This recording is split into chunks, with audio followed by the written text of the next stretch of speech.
समस्त गुरु माता पिता ब्राह्मण देवता भाई बहन सिंह जो है आप सब सभी को रस्मों के साथ प्रणाम एक बार ताली से आशीर्वाद करो।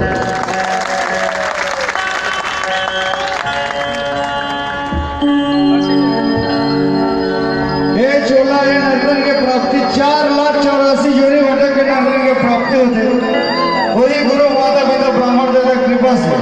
ऐसा स्थान के प्राप्ति कुछ करनी कुछ करना बदे कुछ पूर्वज प्रभाव